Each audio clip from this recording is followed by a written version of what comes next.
We live in a world that tells us to work harder, to hustle longer, to push faster. It tells us to show up early, stay up late, and outdo the competition. And while there's nothing wrong with discipline and hard work, we've come to forget something essential, something that quietly sits at the center of it all. That no matter how hard you push, how long you work, or how big your goals are, none of it matters if you can't first understand what's happening in your own mind. The mind, your mind, is the operating system of your life. It's the command center, the filter, the lens. Everything you do, everything you feel, every decision you make is first processed in the space between your ears. And yet, we spend years learning how to fix machines, pass exams, build strategies, and chase metrics, but we're never taught how to sit still with our thoughts. We're taught what to think, but rarely how to think. We're rewarded for outcomes, not awareness. So we grow up achieving, but not aligning. We climb ladders without asking where they lead. We win races we don't even remember signing up for. Let me ask you a question. When was the last time you truly examined the quality of your thoughts? Not just what you were thinking about, but how you were thinking. Was it reactionary? Was it fearful? Was it distracted? Or was it deliberate, intentional, clear? Most of us operate on autopilot. We wake up and immediately check our phones, scroll through someone else's life, take on someone else's urgency, absorb someone else's fear, and then we wonder why we're anxious, why we're unfocused, why we're tired. We've handed over the keys to our minds without realizing it. And here's the truth. If you don't control your mind, something else will. That might be fear, that might be comparison, that might be someone else's agenda, but it will be something, because the mind doesn't like to sit idle. It will fill the space with whatever is loudest. If you're not guiding it, it will wander into places you never meant to go. And when the mind is left unchecked, the same story plays on repeat. I'm not good enough. I'll never be ready. They're better than me. I always mess things up. These thoughts aren't facts. But left unexamined, they become beliefs. And beliefs shape behaviors. Behaviors shape outcomes. So it's no exaggeration to say this. Your future begins with a thought. Think about it. Every great invention, every movement, every innovation in history began as a single thought. The airplane, the internet, human rights, they all started as an idea. So did every war, every act of hatred, every moment of destruction. All of it begins in the mind. This is why learning to control your mind isn't just a mental health tool. It's a leadership tool, a parenting tool, a relationship tool, life tool. Because when you understand your mind, you understand your reactions. You recognize your patterns. You start to see when you're being driven by fear or ego or insecurity, and instead of reacting, you can choose. That's the difference. That's the power. When you learn to control your mind, you don't become emotionless. You become intentional. You're no longer a victim of circumstance. You become a participant in your own life. You stop being a passenger and start driving. Imagine waking up and not immediately being pulled in 100 directions by anxiety, emails, and expectations. Imagine pausing before speaking, listening without judgment, choosing how to respond instead of spiraling into regret. That's not fantasy, that's a skill. And like any skill, it can be learned. But let's be honest, it's hard. It's hard because our minds have been trained by repetition.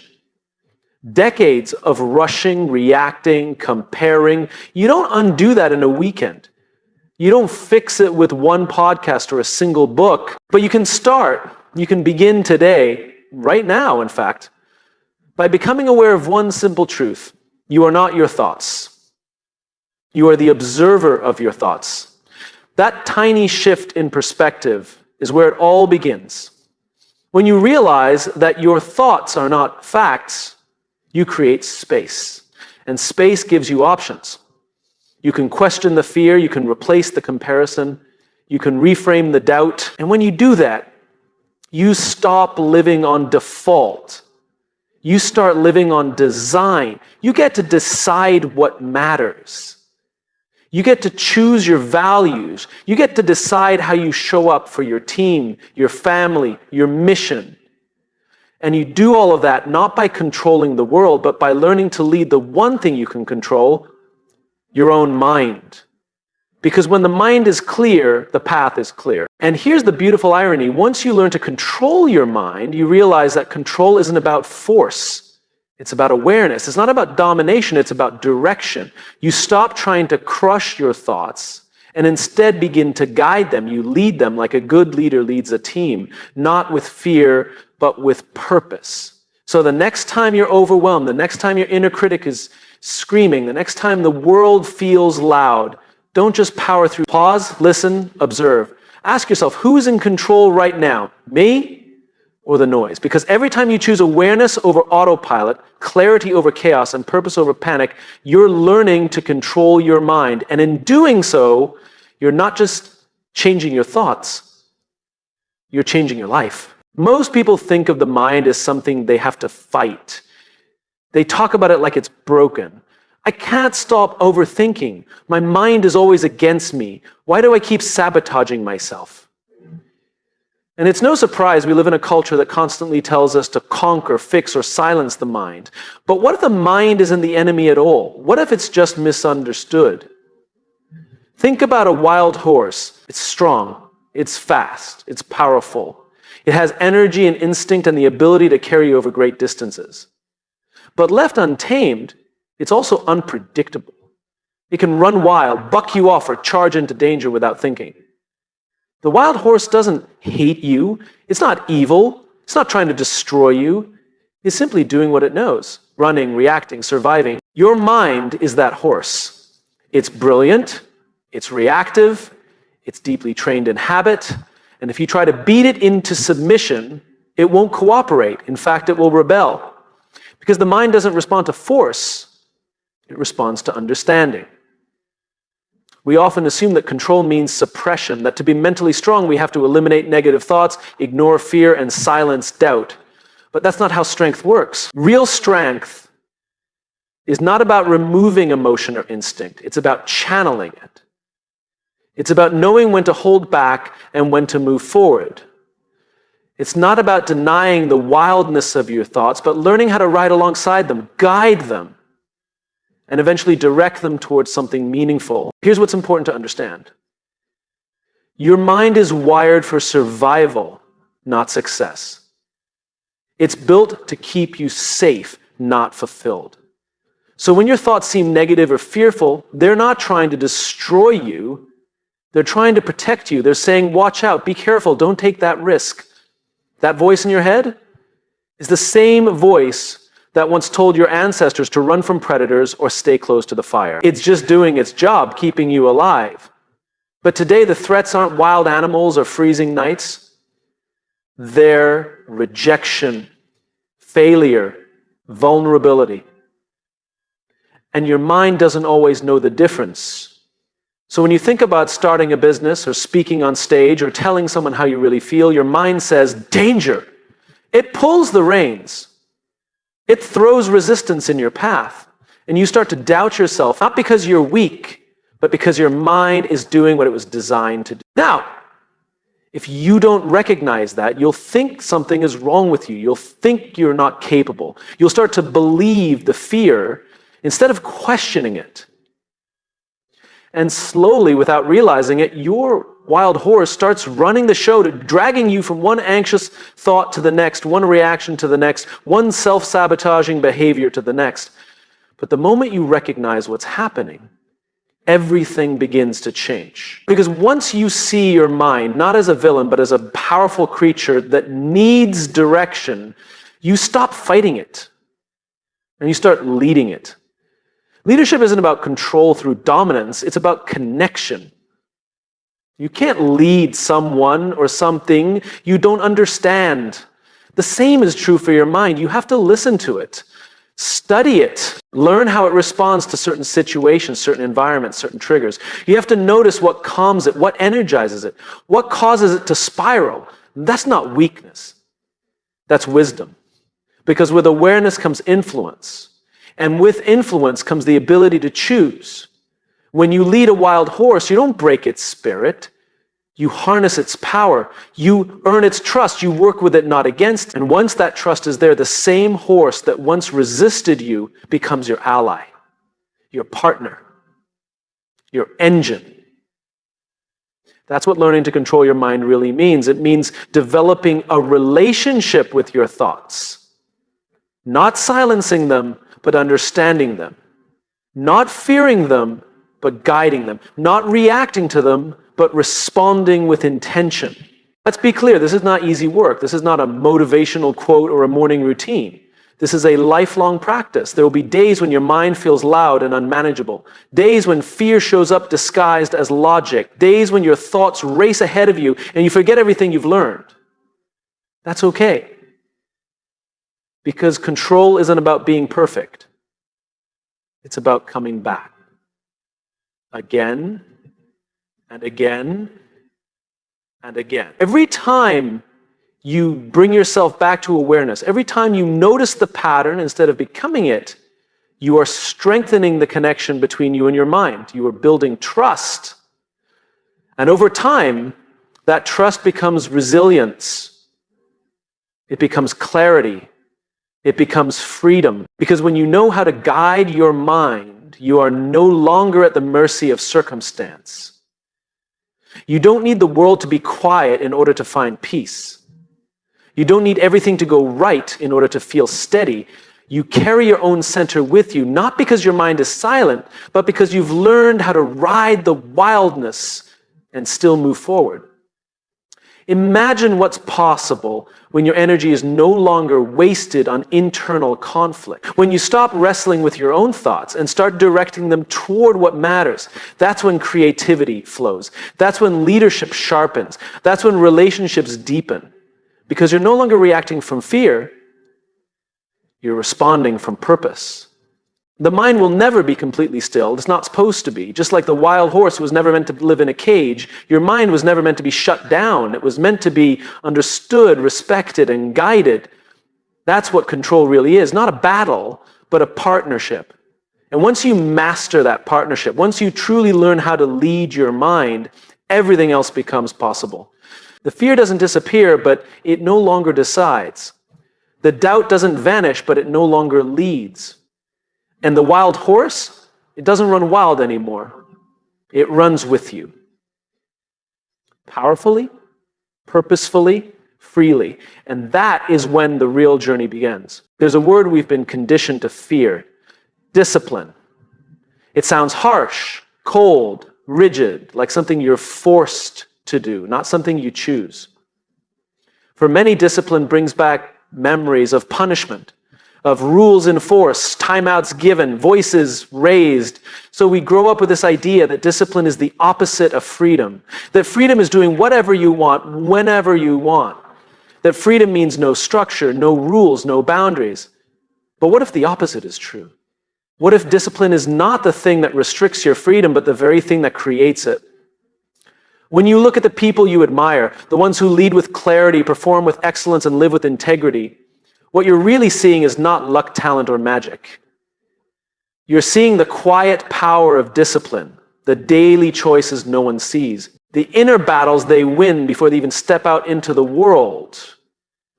We often chase motivation, we wait for inspiration, we talk about willpower as if it's something you either have or don't. But discipline is something entirely different. It's not a mood, it's not a spark, it's decision made consistently, regardless of how you feel. Because here's the truth. Your mind will not always want what's good for you. It will choose comfort over growth, pleasure over progress, short-term relief over long-term fulfillment. And if you let it, it will run your life by whatever feels easiest in the moment. Discipline is what gives you the ability to pause, to interrupt the impulse, to create space between a trigger and your response. And in that space, you get to choose, not based on fear, not based on mood, but based on who you want to be. That's where freedom lives. Freedom is not found in reacting to every urge or following every craving. That's not freedom, that's slavery to impulse. True freedom is having the power to say no, to delay gratification, to hold a boundary, to honor a commitment you made to yourself even after the excitement wore off. Discipline is the muscle that allows you to do that. It doesn't mean you don't feel temptation.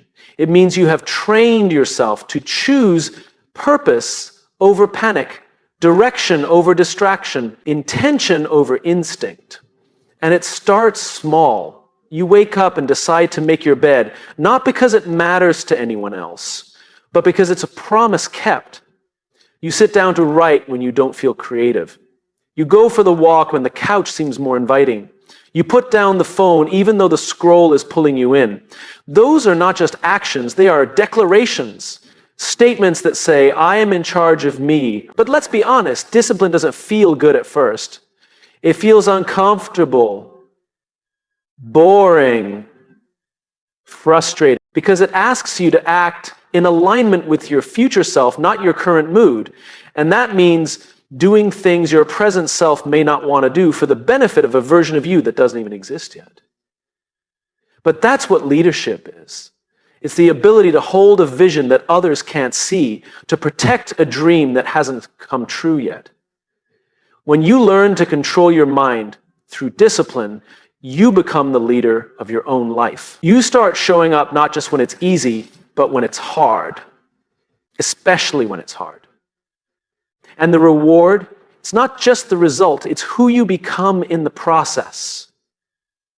Because every time you choose discipline, you reinforce a new identity. You stop being someone who breaks promises to yourself. You become someone who follows through. And with that credibility comes confidence, not the loud kind, not arrogance, but quiet confidence. The kind that comes from knowing you can rely on yourself. That you'll do what needs to be done, even when no one's watching, especially when no one's watching. Now, that doesn't mean you never rest. It doesn't mean pushing to exhaustion or grinding yourself into burnout. That's not discipline. That's disconnection. Real discipline includes recovery. It includes rest. It includes knowing when to pause, when to say no, and when to take care of yourself so you can continue, because this isn't about punishment. It's about purpose. Think of an elite athlete. They don't train all day, every day. They have structure. They know when to push and when to pull back. The same is true for the mind. You don't need to be rigid, you need rhythm. You need awareness. You need habits that hold you up when motivation fades, because motivation will fade. Discipline is what takes over when it does. There's a beautiful paradox here. The more discipline you build, the more freedom you feel. Freedom from regret, freedom from chaos, freedom from the mental noise that comes from broken promises and half-finished efforts. You begin to feel lighter, clearer, more focused. Not because life is easier, but because your foundation is stronger. This is not about perfection. You'll slip, you'll miss a day, you'll make a choice you regret. That doesn't mean you failed, it means you're human. Discipline is not about never falling. It's about learning how to get back up quickly. How to return to alignment without shame, without drama, and without delay. It's about trusting yourself enough to keep going.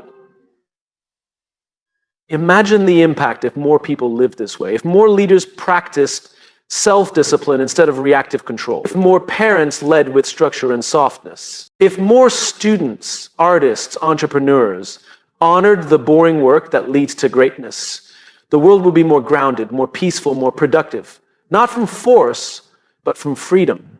And that starts with you.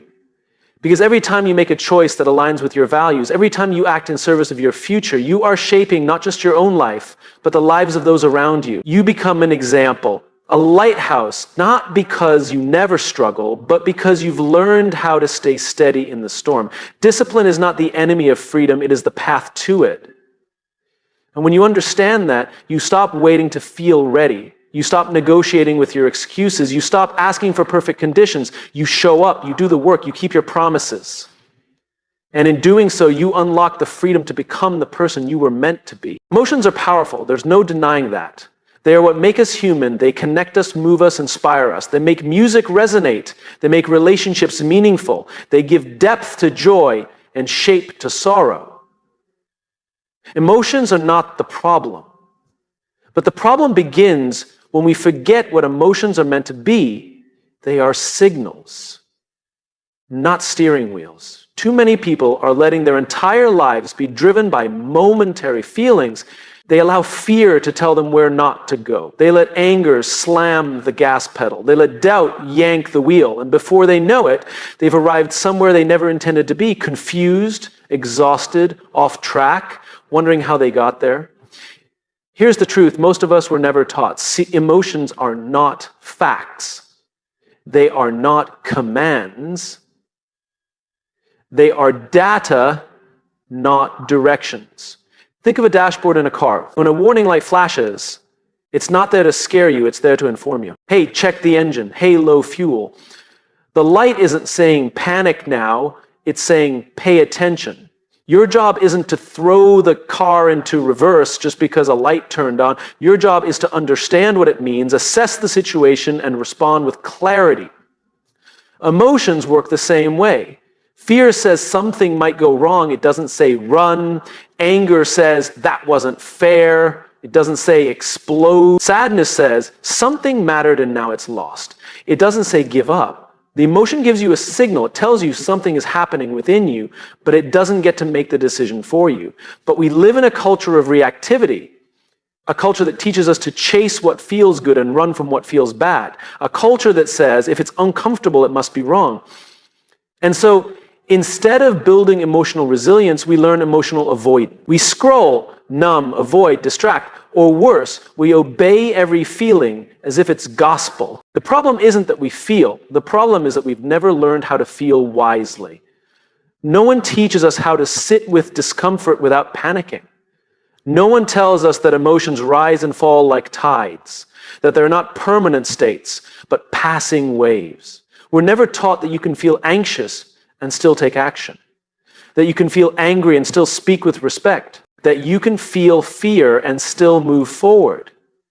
And that is what emotional maturity looks like. Not the absence of emotion, but the ability to recognize it, understand it, and respond in alignment with who you want to be. Think about a great leader, someone you truly admire. They don't lead by emotionless logic, nor are they emotional wrecks. They've learned to listen to their emotions without being led by them. When the pressure's high, they don't react impulsively. They pause, they assess, they respond. That doesn't mean they don't feel the heat. It means they've trained themselves not to let it steer the ship. You can do the same. The first step is awareness, noticing the emotion without judging it. Just naming it can be powerful. This is fear, this is frustration, this is disappointment. When you name it, you separate yourself from it. You remember, I am not the feeling. I am the one observing the feeling. The next step is curiosity. Ask yourself, what is this emotion trying to tell me? Not how do I make it go away, but what's underneath this? You'll be surprised how often the answers are rooted in something deeper. Fear may point to a value you hold. Anger may expose a boundary that was crossed. Sadness may highlight something you care about deeply. Your emotions are messengers. If you ignore them, they get louder. If you listen, they usually soften. And then comes the most important part, choosing your response. That's where your power lives. That's where leadership happens, in the space between the stimulus and your action. It's not about suppressing emotions. Suppressed emotions don't disappear. They go underground. They show up in sarcasm, in tension, in burnout. What we resist persists. So instead of burying emotions, we acknowledge them. We sit with them. And we act from our principles, not our panic. Because when emotions drive the car, we crash into things we care about. We say things we regret. We break trust. We make choices that serve the moment but sabotage the future. And afterward, we're left cleaning up the damage, wondering how we lost control. But when we treat emotions as signals, as information to process, not orders to follow, we lead our lives with integrity. We make decisions that align with our values, not just our moods. We build relationships based on trust, not tension. We create a life that's stable, not reactive. Let's be real. This isn't easy, especially in a world that rewards instant gratification and applauds emotional outbursts. It takes effort to pause. It takes maturity to choose patience. It takes strength to feel deeply and still act wisely. But every time you do, you're rewriting the narrative. You're building trust with yourself. You're proving that you are not ruled by your emotions, you are informed by them. And over time, that becomes freedom, because the less control your emotions have over your actions, the more peace you feel. You stop being tossed around by every trigger, every comment, every spike of fear or dip of sadness. You become steady. Not numb, steady. You feel everything, but you're no longer driven by everything. You're behind the wheel, and your emotions, they're in the passenger seat. Noticed, respected, but no longer holding the map. And that is where true control begins. We've all done it. We've said things like, I'll start when I'm ready, or I'll move forward when I feel more confident, or now's not the right time. We wait. We wait for clarity. We wait for certainty. We wait for permission, even if we don't realize it. But here's the problem. That moment we're waiting for, that perfect feeling of readiness, often never comes. And that's one of the most costly beliefs we carry, the idea that we have to feel ready in order to take control of our lives. Let's think about what it actually means to feel ready. It usually means we're hoping for a moment when the fear goes away, when we feel brave and clear and strong and calm, when the unknown feels known, when the risk feels comfortable. But that moment doesn't happen at the beginning. It happens later, after we've already started. You see, readiness is not the requirement for action. Action is the path to readiness. If you look at the people who have made a difference in the world, whether they're building companies, raising strong families, creating art, or standing for something they believe in, they didn't start because they felt completely ready. They started because they were willing to move even while they felt unsure. That's the difference. The ability to begin not when you feel certain, but when you feel called. Feeling ready is not what makes you capable, willingness is. It's the willingness to stand up even when your knees are shaking. The willingness to take the first step, even if you don't know where the second will lead. It's not confidence that starts the journey, it's courage. And courage isn't the absence of fear, is acting with the fear still present. Think about this. A child doesn't wait to feel ready to learn how to walk. They stumble, they fall, they wobble and bump into furniture. But they keep going, not because they're fearless, but because something inside them says, try again. And slowly, through failure and friction, they become steady. That's how growth works, not from perfection, but persistence. But somewhere along the way, we forget that. We start to believe the myth that real strength is found in total preparation. We think we need more knowledge, more time, more support. And while preparation has its place, it can easily become procrastination in disguise. It can become the way we delay the discomfort of actually beginning. The truth is, if you're waiting to feel completely confident, you may never start. Confidence comes from doing. It comes from evidence, from trying and learning and adapting. You don't become a great speaker by reading about public speaking. You become one by stepping onto the stage. You don't become a resilient person by thinking about courage. You build it by acting in hard moments, even when you're afraid. So much of what holds us back is not our actual ability, it's our relationship to discomfort. We think that if we feel resistance, it must be a sign to stop. But often, it's a sign that we're exactly where we need to be, on the edge of growth. The discomfort isn't the danger, it's the doorway. And control, real control, starts when we walk through that doorway, not by waiting for the fear to vanish, but by learning how to carry it, not by pretending to be fearless, but by showing up in spite of it. There's a moment in everyone's journey when they realize no one is coming to hand them the perfect moment. There is no ideal version of yourself waiting in the future with a cape and a checklist. There's just you right now and the next decision you get to make.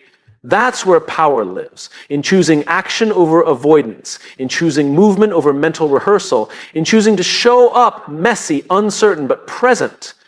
You do not need to be 100% sure to start.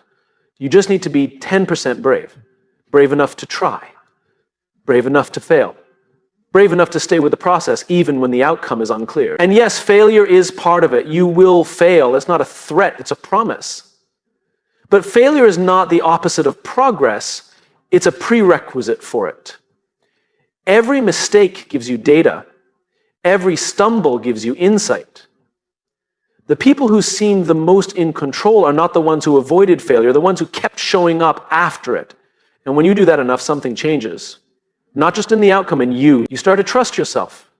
You start to see that you can handle more than you thought, that you can survive the embarrassment, that you can bounce back from disappointment. And slowly, the fear starts to lose its grip, not because it goes away, but because it no longer owns you. So if you're waiting to feel ready, let me offer you this. Maybe it's time to stop waiting. Maybe it's time to step forward while you're scared. Maybe the only thing between who you are now and who you could become is the willingness to start before you're fully prepared. Because the people who changed their lives and the lives of others are not the ones who had it all figured out. They are the ones who chose to act when it was uncomfortable. They are the ones who knew that control isn't something you're handed, it's something you create. One decision at a time. One brave moment at a time. You don't have to feel ready to take control. You just have to begin.